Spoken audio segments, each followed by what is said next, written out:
I'm Maddie. I'm Amber. And we're Witches Talking Tarot. We are the weirdos in this one. Like a song, like a sailor snubble. Flip the switch and let the cauldron bubble. Sam. Wow.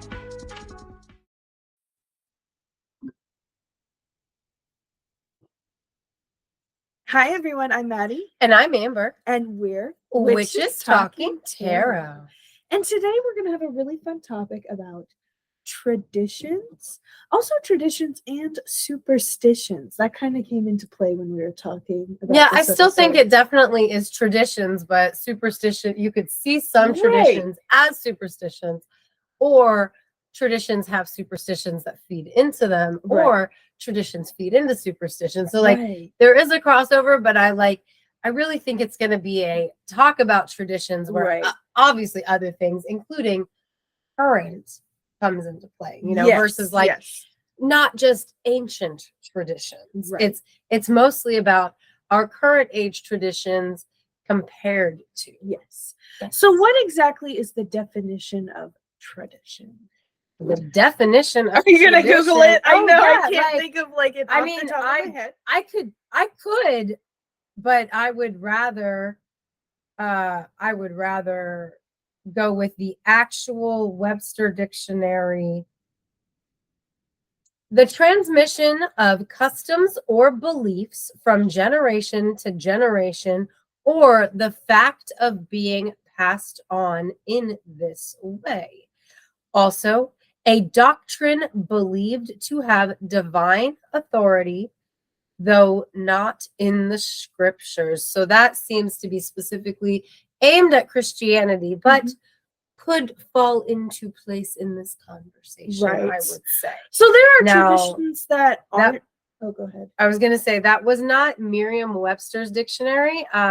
So per Merriam-Webster dictionary, an inherited, established, or customary pattern of thought, action, or behavior, such as a religious practice or social custom. A belief or story, or a body of beliefs or stories relating to the past that are commonly accepted as historical, though not verifiable. The handing down of information, beliefs, and customs by word of mouth or by example from one generation to another without written instruction. Oh, so grandma's recipe, grandma's written down recipe. Well, without written instruction. So when you're told the secret of the sauce, but it's never written down because the secret's in the sauce. Right. Right. Also, cultural continuity in social attitudes, customs, and institutions. And lastly, characteristic manner, method, or style. So tradition is actually a pretty widely defined noun. And we are specifically going to be talking about the inherited, established, customary patterns of thought, action, or behavior, as well as, I would say, the handing down of information, beliefs, and customs by word of mouth or by example from one generation to another, with or without.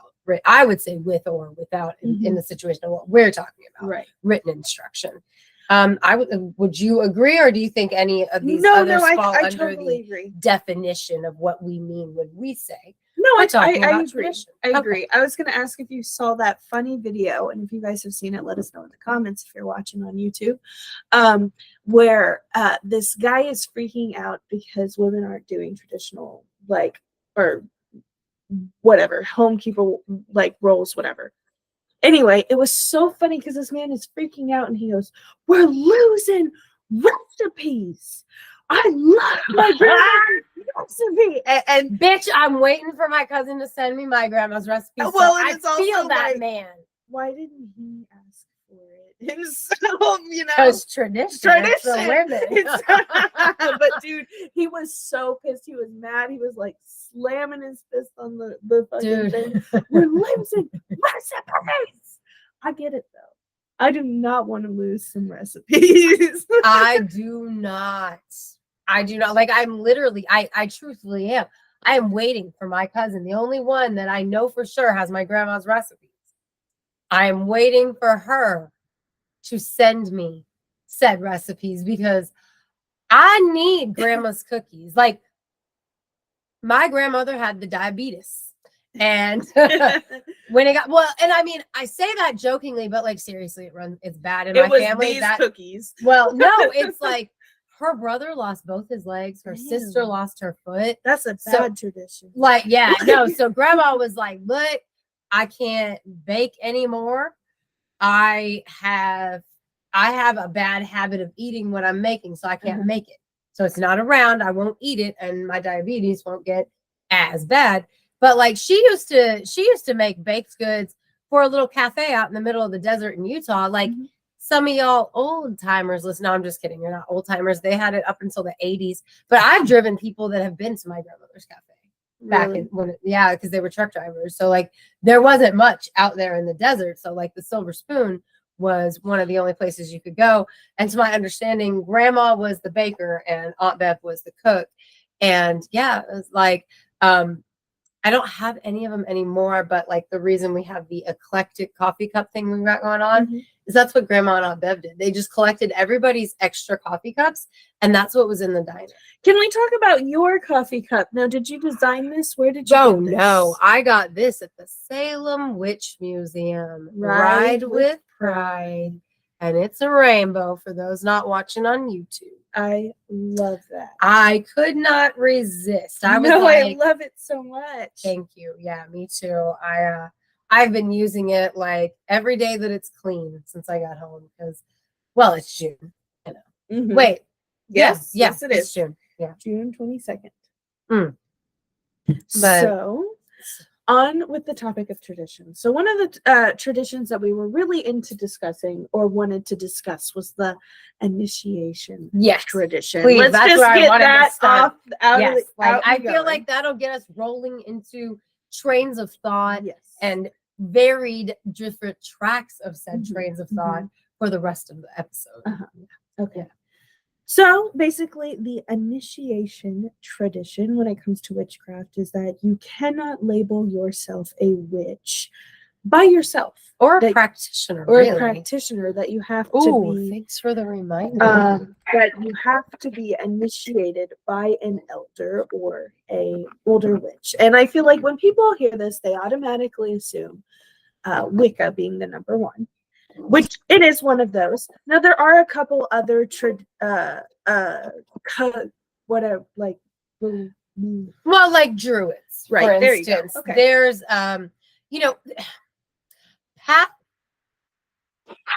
what's the best way to put this? Paths that have people available to initiate you require it, such as druid paths or the Asatru. Thank you. Asatru. Thank you. Because they do require initiations. They have somebody in their community that's called a Vitki, and they're like the priest essentially, and like in druids, there's the high priests, right. and Wicca is the high priestess and the high priest as right. well. Both of them. Yeah. Right. Yeah. And the topic of conversation to begin, and the topic of conversation that brought this episode to you all, other than our sponsor, which you'll hear a little bit later. The topic of conversation is like, is that necessary? And I personally disagree with the necessity in our current era, because for the most part, it's not an option. It's not an option for a lot of people, like you were saying. Yeah. So is it a tradition that must be followed? Well, I think a tradition is what you believe. It's your tradition, right? Well, and it's created by the culture that it is within. We saw multiple times in the definition, talking about society and culture, because traditions go along with society and culture.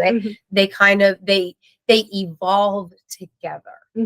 And sometimes they don't evolve, right? Because some traditions we see generation after generation after generation. There is no evolution in this tradition, but those are the traditions that people generally rally against. Exactly. That's what I was going to say. I think that's the problem. I think that's the problem that Christianity, if you guys don't mind me saying, is facing now. There's so much tradition and there's no evolving. And when you don't evolve with tradition, that's how religion and traditions die, because people don't like that, you know? Yeah. And I mean, like, so one thing that this idea has made me think about is like, in the past, we lived in smaller community settings. And let's pretend we're a little community in Ireland, back before it was necessarily called Ireland, right? And we're a bunch of Celtic magical practitioners. We are druid pagans. And our little town is going to have one or two members that are, you know, individuals that practice the holistic medicine or just medicine, plant medicine. They're the people that help with childbirth. They're the people that look at the stars and tell you when you need to plant and when you need to do this, when you need to do that.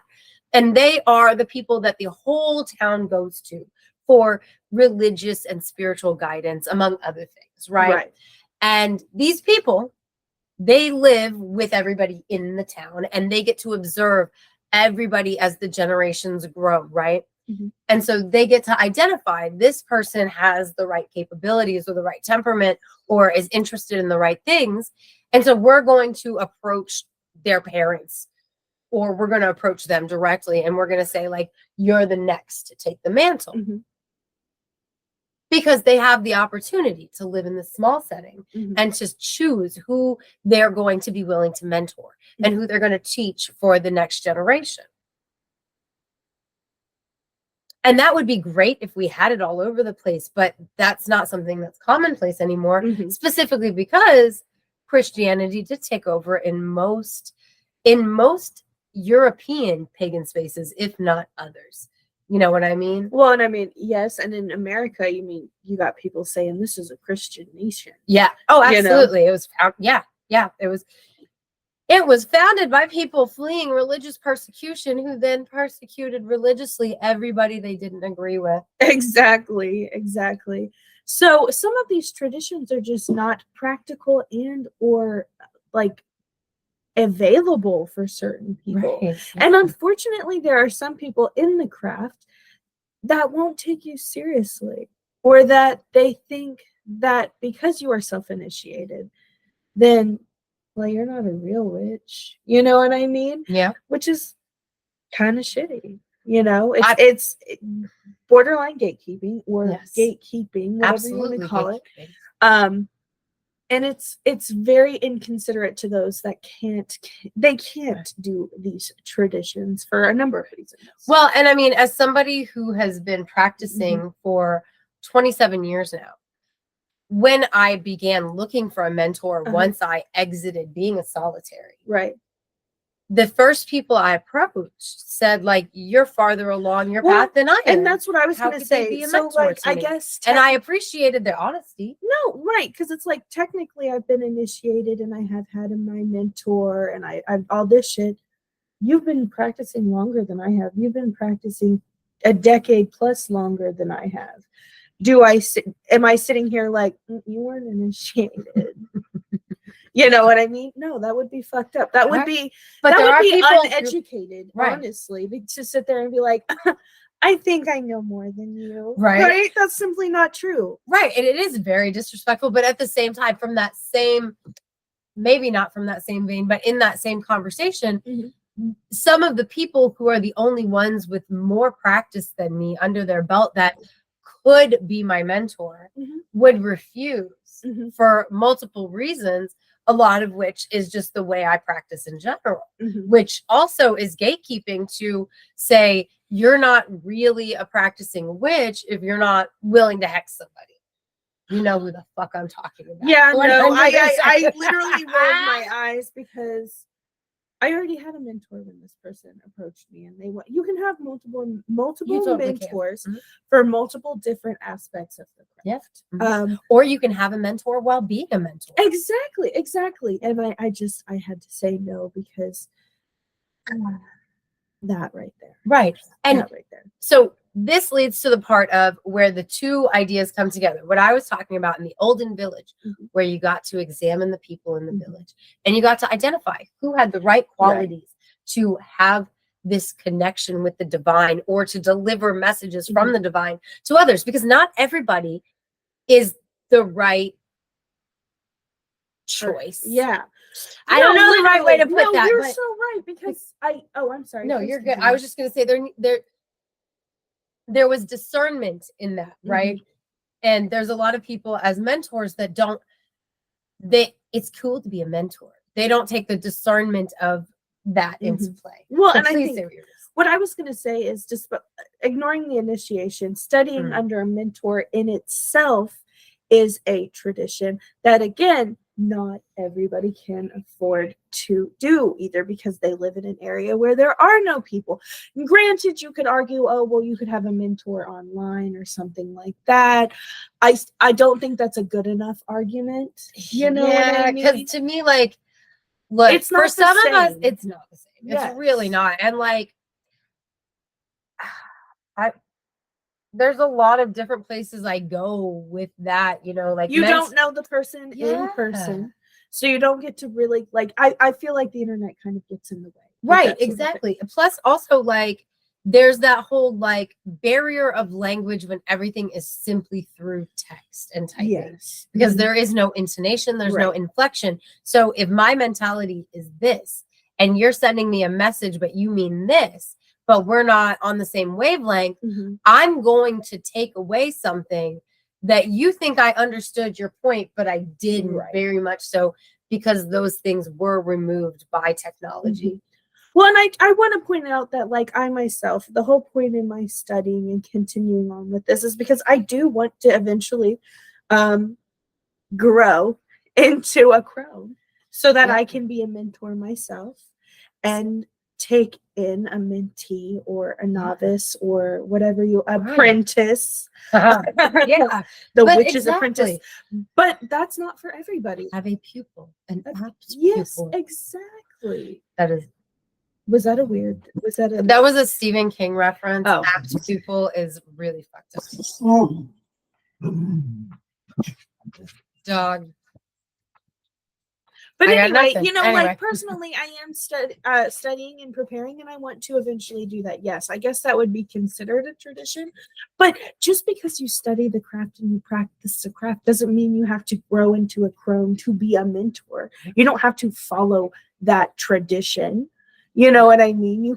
Hey, I mean, don't like, feel ashamed not to do that. Right. Like, when I was approached and asked to be somebody's mentor, I was completely shocked and taken aback, but honored in the same time. In the same thread, I was very honored by the request. And, you know, when one of our first conversations about me being his mentor, he was like, I'm so excited. I'm going to learn so much from you. And I said, without missing a beat, because I truly believe it, I said, I am going to learn just as much from you as you learn from me. Well, and I think that's true, because the act of teaching, the act of relaying the information makes you examine it, right? So that you can properly explain it. Well, and I think you that gain new levels of understanding. That in itself is not necessarily tradition, because, like you were saying, in tradition, it's the witch, it's the healer that picks out the mentee. So that right there is not tradition at all, but that's okay. You know what I mean? Like, if someone approaches you, I mean, tradition is important, but don't let it bind you. Right. You know Because, what I'm like, here's saying? the thing, like, if you don't have anybody who's offering to be your mentor, what are you supposed to do? If you want to, you know, you have to approach somebody and ask them. I did that 3 times before I got a yes, you know, and it wasn't out of hate. Because, like, the one person that I said would absolutely not mentor me, I would never fucking ask, because no. Well, and my question for you. So I'm just saying, like, you know, it's, if you don't have an opportunity, like, if nobody's approaching you and you want that because you feel like, because I don't think it's necessary, but I do think it would be nice to have somebody who can help guide me. It is very nice. It's a very nice feeling, like they see something in me. You know what I mean? Now, my question for you, motherfucker, I lost my question. Sorry. It had to do about your mentee Oh, okay. So my question for you, would you ever have felt comfortable approaching someone and saying, I would like to be your mentor? See, that's what I was going to Versus say when being you, asked, yes, yes. because like, it's not that I don't have faith in my own abilities, but like, who am I to be like, I can teach you the craft. But if you see something in me, that's completely different. You Right. know what I mean? And this person's mother asked me to be their mentor with their full permission. Like they Right. wanted that. So it removed the whole problem of one thing that I mentioned to you offline that I wanted to mention in this episode was, you know, in our current era, if somebody who is a practicing witch and, you know, they feel like they want to take on somebody and become a mentor, and they identify a young person that they think would be good to bring up into the craft, right? Because like, I'm not against young people being in the craft. Like I raised my daughters in it, right? Yes. Yeah. So like somebody under the age, like my mentee, I think just turned 18. So like I've been their mentor for several years now. So while they were a minor, but if you as a mentor are going to approach somebody and offer to be their mentor, but they're 14, they're 13, they're 12, you really have to talk to their parents first. No, right? absolutely. And I guess that falls back into a lot of mentors nowadays will not mentor anybody under the age of 18. That in itself is against tradition, or not against tradition, but it's not traditional to wait at that age. So it's kind of hypocritical to be like, you need a mentor, but nobody's going to mentor you until after you're done with your adolescence, until you are legally even though traditionally that's not how it goes. Right. It would be So like that's right where that after childhood. Yes. Or even during childhood, depending if somebody was like identified. Because like you read stories, people are taken from their parental homes at 5, 6, 7, 8 years old because something was identified in them by the shaman. And the shaman says, well, they got to live with me. And they raise them as their ward. Yes. Exactly. And it's can't do that anymore. No, legally can't do that.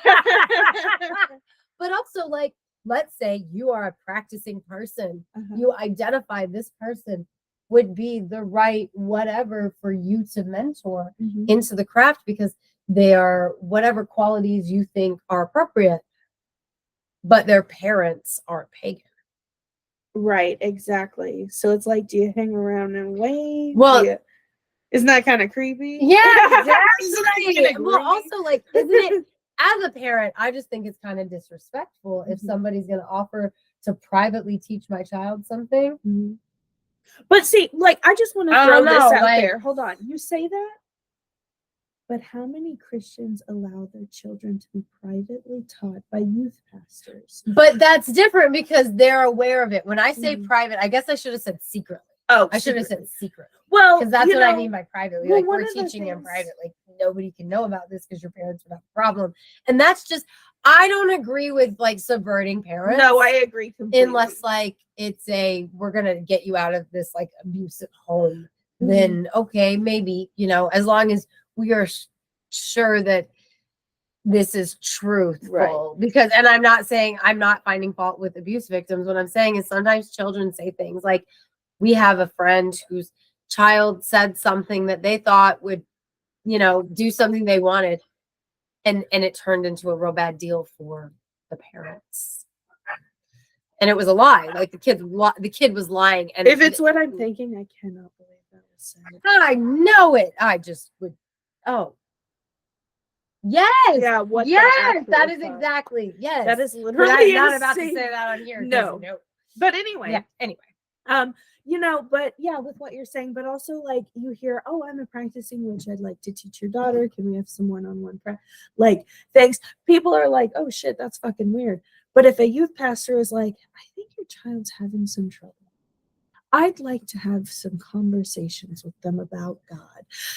Not all the time, but a lot of people are like, sure, you know, that's a great idea. Right. Yeah. And that's why a lot of people are molested. A lot Yeah. of people are, I'm sorry, molested. Don't want to get like, and great. And you know what I mean? Because people are just so, oh, I guess I shouldn't have said holistic. Like that was not I was thinking holistic and holy and You know, it's funny. I But thought no, that was it is funny. because people are so quick to be like, yeah, oh, I'll trust this person in Mhm. my church, but I'll never trust a witch to teach my child. Yeah. No, I once shared this meme that was like, I will let a group of psychonauts babysit my kid before one priest is allowed near them. Yeah, seriously. Psychonauts are people who experiment with psychedelics. Just for anybody who doesn't know the terminology, it's not psychopaths, it's psychonauts, and they do acid and mushrooms and stuff. And they are much more welcome around my children than the members of the clergy. But Except a anyway, woman. I guess I wouldn't feel if she was a female priest, I'd be like, like a nun. no, like a female. Females can be priests now. Yeah, no, but that's not traditional. Actually, I saw a video. I don't know what the fuck this is. Please explain it to me. I think it was in 70s, 80s, 90s. Definitely the 1900s. Yes, I referred to the 70s, 80s, and the 1900s. Please laugh, everybody. That hurt. That hurt my feelings. What did the Catholic Church do to nuns? It changed everything. It changed everything. Basically, they said a nun is no more important than like, you know what I'm saying? Like, it was a whole rewritten thing. I've got to look this up. It I completely wonder if it's changed. because of how like brutal Catholic schools were, and like the nuns took the brunt of that, even though the priests were the ones diddling the kids. Well, this But, was like specifically for women and nuns. I'm gonna have to look this up. I'm sorry, because it does have to. Well, go. I feel like it was to kind of separate from that. Like, they're gonna protect the molester and priests, but those nuns, those bitches hit you with with yardsticks, and they're wrong for it. My dad went to fucking Catholic. I'm not school, making jokes about and he getting hit by said nuns. he Like, said please don't a nun misunderstand. nuns are awful. Like My mom, that's why my mom hated going by her whole name, because like okay. when she went to Catholic school. It says Vatican II, hundreds of thousands left the religious life, and thousands left the Catholic faith altogether. The traditional habits, the rule, the traditional devotions, the rosary, life was destroyed, especially in the United States that had been a greenhouse hotbed of Vatican, blah, blah, blah, whatever. More than 900,000 nuns left the church after the profound changes of Vatican II that shook basically religious life to the core. What the fuck were the changes? What were the changes? It was specifically with nuns. Probably like, think about it like this: like, nuns think of themselves as married to God. They give up. That was definitely related to it. Yeah, like, so I think it was about like removing their importance from the scheme of things. Because like, also, if you think about it, in Catholic schools, nuns were the ones teaching the kids, not the priests. They changed the habit, or it's habit. Yeah, right? the habit. They changed that. So that was in 1976. They changed the way they prayed. They changed These so are some much. fundamental changes for a tradition that went on. Oh, for so long. absolutely, absolutely. But that's the whole thing about tradition, right? So tradition, it gets stagnated. People feel like it needs to get changed and improved with the times, but it can backfire. Oh, 90,000 nuns. Nuns are a dying breed, y'all. Nobody wants to be a fucking nun anymore. Well, I mean, if you think about it, to be a nun was the holiest religious devotion a woman could give, but also to be a nun was one of the only ways you could not have to have sex with men, right? And not like have backbreaking labor. Although nuns worked really hard in the nunneries, like, don't pretend they didn't. Oh yeah, like, they fucking because did. they made their own food. They did all the chores, right? They didn't have servants. They were nuns, right? So like, it was a hard life, but it was a hard life of devotion to God, right? And it's devotion to God who you are seeing as your husband, right?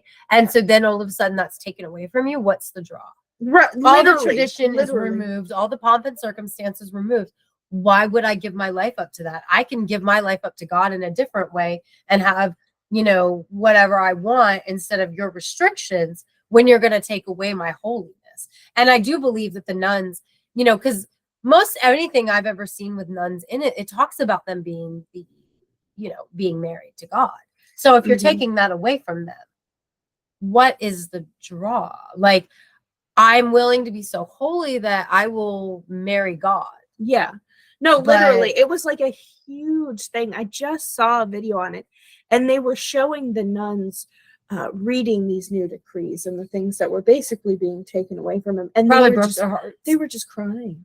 I They were believe it. literally crying, like, why did I do all of this for? Yep. Because I mean, it's taken away like everything. Right. So, like, breaking tradition in Taking your some life. places, in some situations, can be a good thing. And then breaking traditions can It can be bad. It can backfire. yeah, it can That's how backfire. it can. 90,000. I'm still shocked at the number because you realize there are not like 90,000 nuns nowadays at all. Like, I think Oh, that I just absolutely. read there was 63,000 total. Nobody wants to be a nun. Nobody wants to. I mean, why would they? Right. Like, Well, because like also women can be preachers now. So like when And you have the priests. option, then why would you be the nun instead when they've taken away all the things that made nuns stand apart, right? So Mhm. now not only do I not have to bow to the priest, I get to be the priest. right. You know? So why? Right. mhm, Yeah. Yeah. So So- to move on, are you? No, I'm did- totally okay. moving on. I just needed to use that as an example. Yeah. So there's another big tradition in witchcraft, especially current era witchcraft, where if you're interested in tarot, if you are a practitioner of tarot, there is a tradition. It's stated as tradition, and this is how the superstition comes into the conversation. It's stated as tradition. You can't buy your first tarot deck. Somebody Right. has to gift it to you. Mhm. So first off, where do you stand on that? I don't think it's necessary. Me personally, I didn't buy my first deck, and I'm glad I didn't buy my first deck, but I'm superstitious. Right. Also, like, I like the idea of following tradition, but I don't like the idea of making tradition mandatory for Yes. everyone to follow. Yes. If that makes sense. No, I don't. Okay, so like, I won't put my beliefs on anybody else per se, but I'm still gonna tell y'all what the fuck I think, especially when it comes to animals and your treatment of them. Just FYI, we all know how I am. Soapbox moments, and all that. But I will say, like, I do love tradition. I actually do love. I fucking love tradition. And you say like, I want to be able to enjoy them, but not have like. Part of me rails against that, and part of me goes, well, what's the point in tradition if everybody's just like, fuck it? But so like there's the dichotomy within me, right? There's my ego and the part of me that is used to tradition and what I'm used to that says, no, it's tradition, you follow tradition. And then there's the grown part of me, the part of me that has blossomed and is becoming more and more enlightened, that goes, well, obviously I would never tell anybody else how they had to do it. I personally don't even necessarily agree with this particular tradition. And yet I was glad I got my first tarot deck gifted to me. And I have gifted all of my children. Too. Yes, Well, exactly. yeah, I've gifted them to my friends and all of my children so that they can go out and get whatever tarot deck they want, because whether they decided to do that tradition or not, it was done for them, just like it was done for me. So they followed the tradition without feeling forced to. Does that make sense? Yeah, I feel you. And again, I like the tradition. I actually do like it. When I first heard it, I was like, you don't have to have the first one given to you. But the more my brain thought about it, the more I was like, I like that. I do like that. I Yeah. know I would never shame somebody for buying their own tarot deck. Exactly. But personally, I like it. But I think that's what I like so much about witchcraft in general and paganism in general, is that we can create our own traditions. Yes. And that includes taking from past traditions and Yes. incorporating them into our new traditions Right. and creating our own thing. Which is why I really need to fucking work on my Book of Shadows, so that if something happens to me, or if anything happens to me, I can give it to my kids.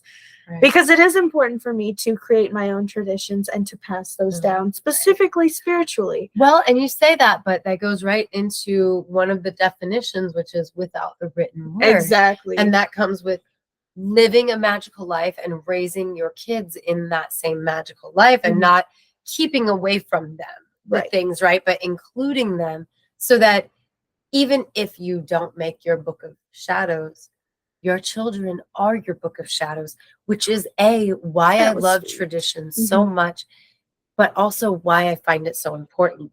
I have been carrying on traditions that came to me through my family of raising.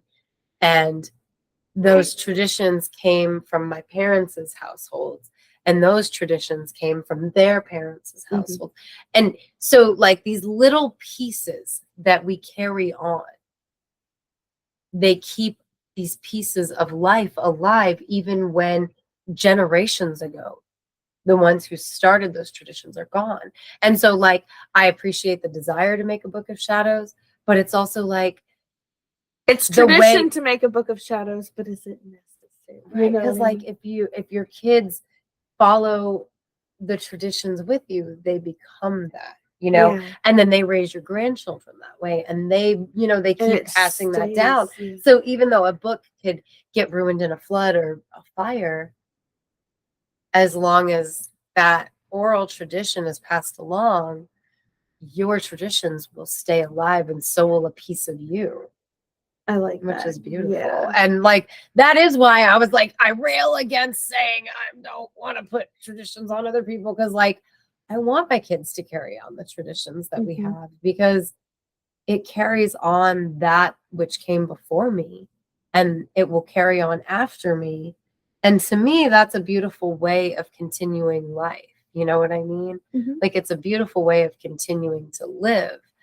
Even after my physical body's gone and my essence has moved into whatever, there's this little piece of my essence that exists inside these traditions that I instill within my children, or the children that are around me. Like, maybe you don't have your own kids, but you still want to instill tradition. Like, that's a thing. It kind of goes back to the last part of the conversation. I don't know. Like, I think we're pulling a full circle here, and I think that's great. I think that is. This was a really great episode. And I mean, we still have more to talk about after you guys hear this word from our sponsors.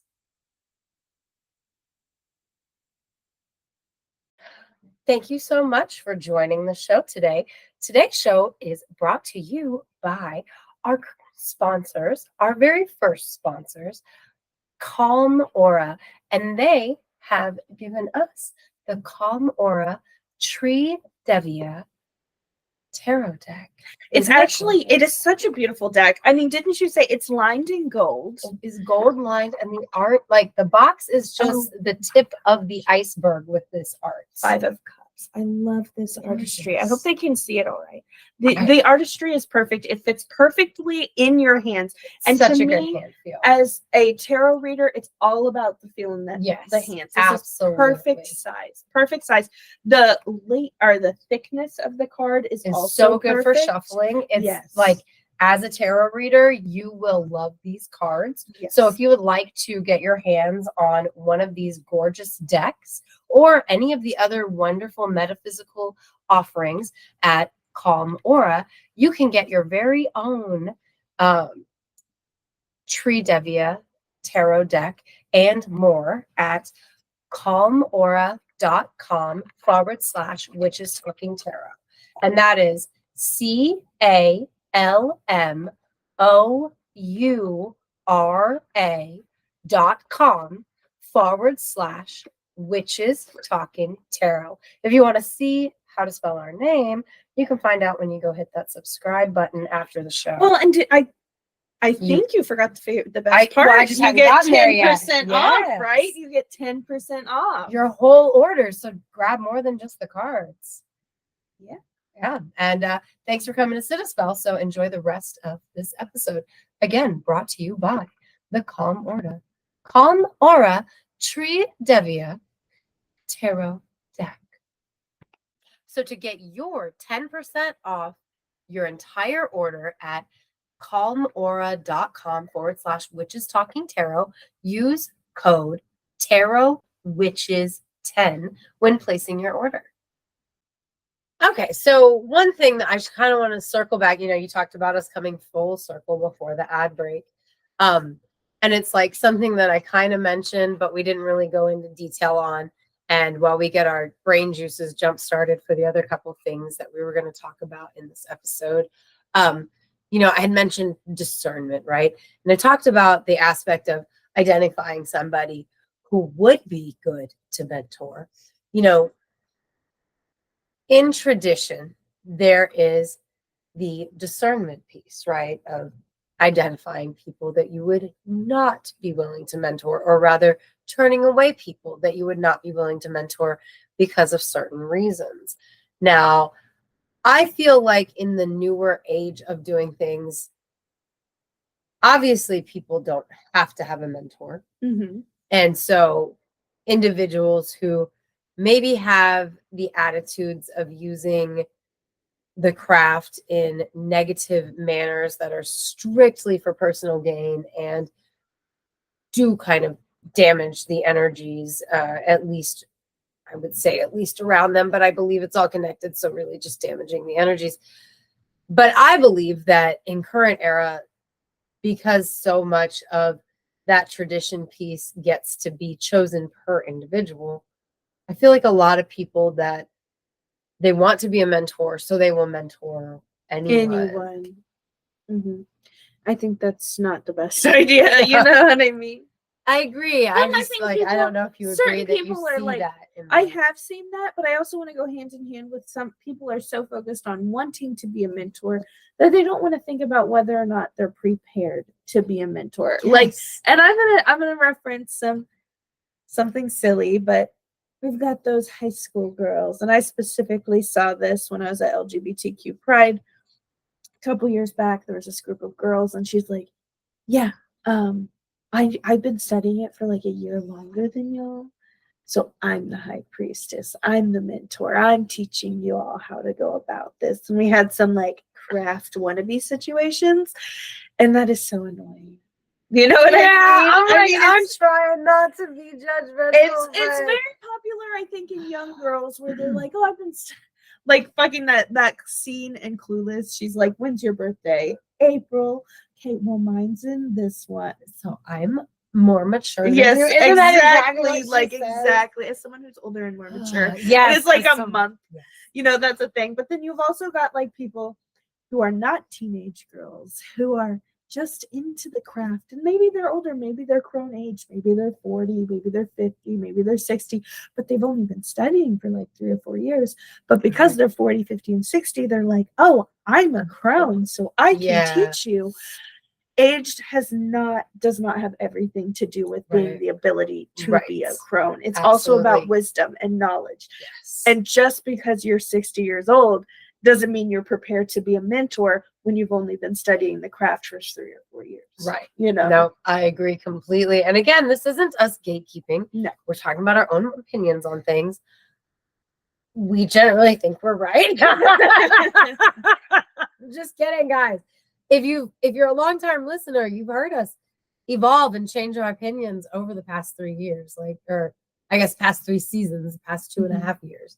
But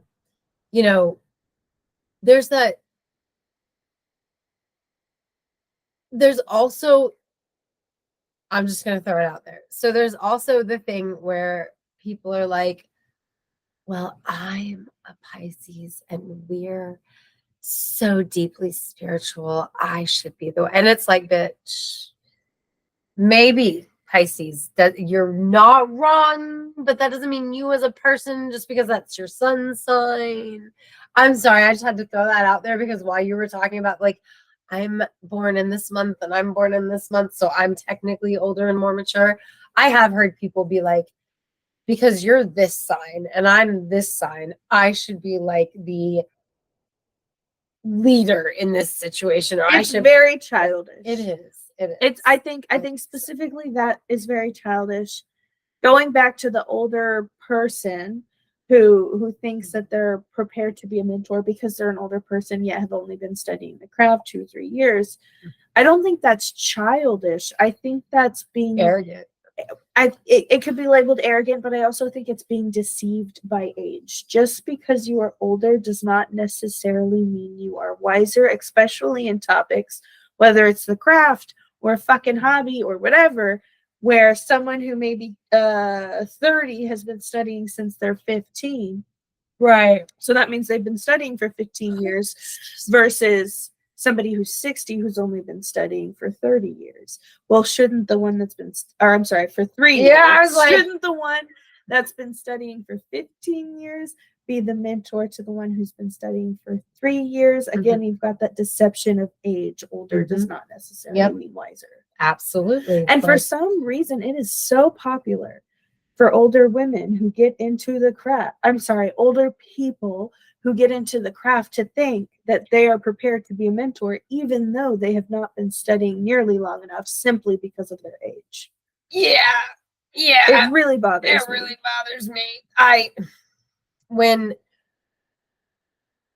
When somebody's like talking to me like I'm brand new, and look, Because I'm they're not older. so full of myself, but yes, like they're the ones who are brand new. They're like maybe 5 years in, and they're talking to me like I don't know Blanca from White. They're just different languages, homie. It means the same thing, and I fucking know that. Like, Okay, I was like, I what the was- fuck is the difference? yeah, no, because like there's not, but like they're acting like I don't know these things, and it's like there is no difference. Like, Just It's because just you're very older doesn't frustrating. mean you're wiser. yes, because it's like I've been on this path for a very long time, and like I said, like I've been pagan or I've been a practicing witch for 27 years, but I was born a fucking pagan. I've been on an ancestral path forever. Like, literally since before I was born. Like, I truly believe like they wanted me here, and that's fine. That's my crazy whatever. We don't have to go there, but it is very offensive, and it is very deceptive, in my opinion, for someone to present that because they are of a certain age, that they are of a certain ability or level of knowledge. Look, you might know certain things, and that's cool, but I also know certain things. Like, I've been reading about fucking werewolves and vampires and the Loch Ness monster since I was like 7 years old. I have quite a wealth of knowledge about all the cryptids that at least are known in North America, because I've been reading about this shit for like 32 years, at least 32 years, if not longer. Just because I'm 40 doesn't mean I don't know shit about life. You know what I mean? Like, I know I'm not a 60-year-old, but like a lot of the weird shit I'm into, I got into as a kid because my dad's into some weird shit. So like I got into weird shit like a long, long, long time ago. I've been like learning about things since like before I understood that other people think they're fake. Maybe that's why I believe everything is possible, because I do. Like, even the things that I don't necessarily hold true, the things I don't necessarily believe in, I believe they're possible. I don't necessarily like subscribe, but I don't say they're impossible. You know what I mean? I don't know. Like, I'm trying to like talk enough to remind myself of the one thing like I had said to you off camera about like would be an interesting piece to add to this conversation about Hawthorne. Oh, the Hawthorne. Okay. So magical tradition says you don't bring Hawthorne into your house except at Beltane. After Beltane, it's bad luck. And Maddie said, "Well, is that superstition?" And I was like, I don't know. Like, is all magical tradition based on superstition? Like, because it makes sense that it's based on superstition, but it also comes from the real life fact that hawthorn smells really, really bad when it's blooming. So when you bring it in your house after Beltane, your house is gonna fucking stink.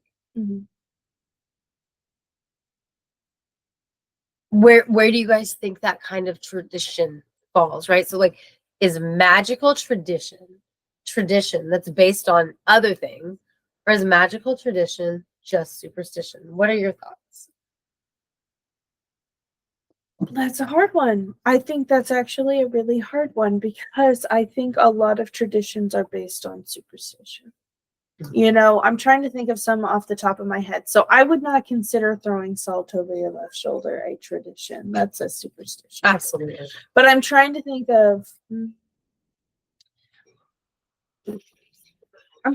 some off the top of my head. Can you think of any that is tradition? Burning the Yule log for prosperity, I guess. But is that superstition? I wouldn't call that superstition. Leaving offering for the Fae folk on certain days is tradition, but it does fall in line with superstition because if you forget, are they going to get pissed off? But I mean, Does does that make it superstition though? I think so. I think it falls in line with superstition. I do, because it's like, oh, if you don't do that, then you're gonna piss them off. To me, I think that falls in line. Or if we want to do the whole, yeah, personally, I do. I think that falls in line with superstition. Because I'm trying to think, like, because like everything that I can think of, like, definitely is superstition. It has nothing to do with magical tradition. Like, don't let a black cat cross your path, or don't walk under a ladder. But like that superstition is really based on like, like, but they're also based on like real life things. Like, well, at least the don't walk under a ladder one is because, hello, and you could have something fall on your head and die, right? Like, especially back in the day, right? So like, don't break a mirror. Yeah, glass is fucking expensive.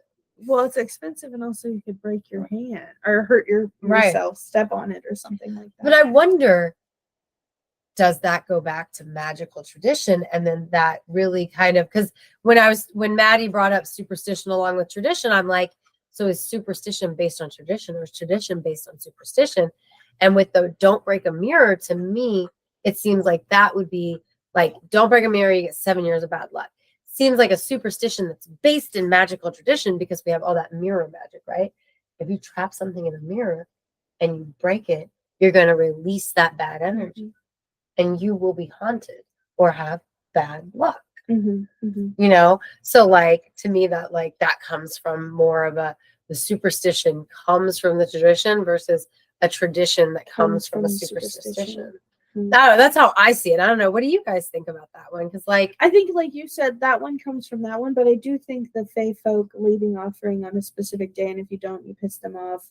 Or we could even go so far as leaving cookies for Santa, or cookies or offerings for Odin. If you don't, well, then they're gonna get you. That's very superstitious, but it's like, to me, tradition that falls in line with superstition. Anything that's like, or they'll get you, to me is very superstitious. Well, and to me, like, I don't see it as, or they'll get you. It's more like, they will give you favor if you do. You will get no favor if you don't.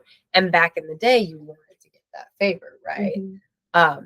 I don't see that. I can see the Fae folk one more in line with superstition, although that still doesn't, to me, fall. That's not how I see superstition, because, you know, when I think of superstitions, I think of like, you know, not stepping on a crack so you don't break your mama's back.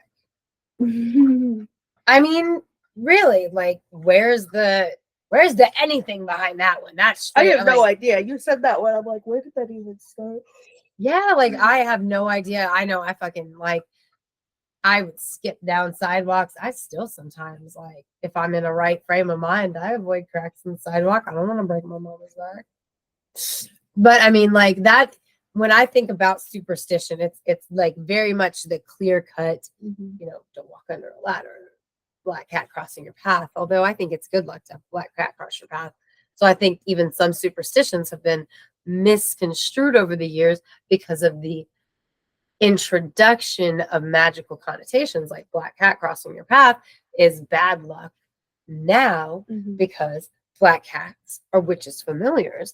But I think originally a black cat crossing your path was a sign of good luck. You know what I mean? But then there's little tiny superstitions that I don't think about all the time, like at all. But like also I would see them as signs from the universe versus a superstition. Mhm. You know what I mean?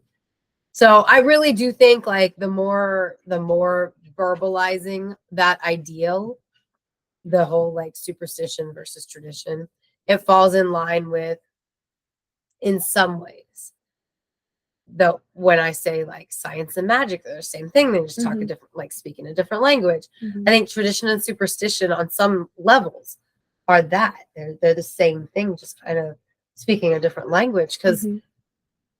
there's some kind of something to each of them. You know, y'all see what I'm saying between the lines, because I'm not verbalizing it real well, but it's a new concept to me, the tradition versus super, like the combination of the two. Like, so it's like my brain's still getting the finer cogs. Like the cogs are rolling, but there's no oil between them. So they're like, once they get real lubricated, it'll be an easier flow of thought and I can make a full sentence. Can you think of any other places where tradition really like enters the craft outside of like, so we've got the little magical object, or you know, like the specific little magical tradition, right? Mhm. Then like tarot cards in the tradition, initiation tradition, I or cannot think of identification, anything off the top therefore. of my head. Not off the top of my head. The What ones about that you we guys? the ones that we mentioned, I feel like were the big ones that are Yeah. talked about often. I agree. I definitely agree. And like, you know what? As soon as we stop recording, I'll think of whatever's swimming around back there. So maybe you'll catch it on a Morning Witch video one day, I guess. Well, if you're watching us on YouTube, don't forget to like and subscribe. If you're listening to us on Spotify, you should also go to our YouTube and like and subscribe. Well, if you're listening to us on Spotify or Good Pods or any of the other podcast platforms, please rate and review, because that helps us get seen more. 5 stars is pretty cool, but you know, whatever you think we deserve is awesome. Thank you so much. If you are our patron on patreon.com/witches talking tarot, thank you, Death by DVD. Melissa, Victoria, Pam, we appreciate your support, and anybody who wants a spiffy little shout out like that can help support the show for as little as $1.50 a month. You get early ad-free episodes, and we throw you into the little shout out because like we want you to want to support us. you can find us on Instagram, Threads, and Facebook at Witches Talking Tarot. And you can find us on the X at Classiest Witches, because we are the classiest witches you know. Thanks for sitting with us for a spell. Bye. That was so much fun. I enjoyed that conversation.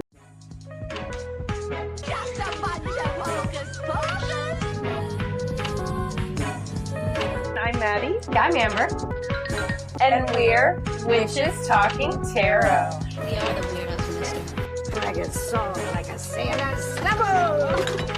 Flip the switch and let the cauldron bubble. Sam. Wow.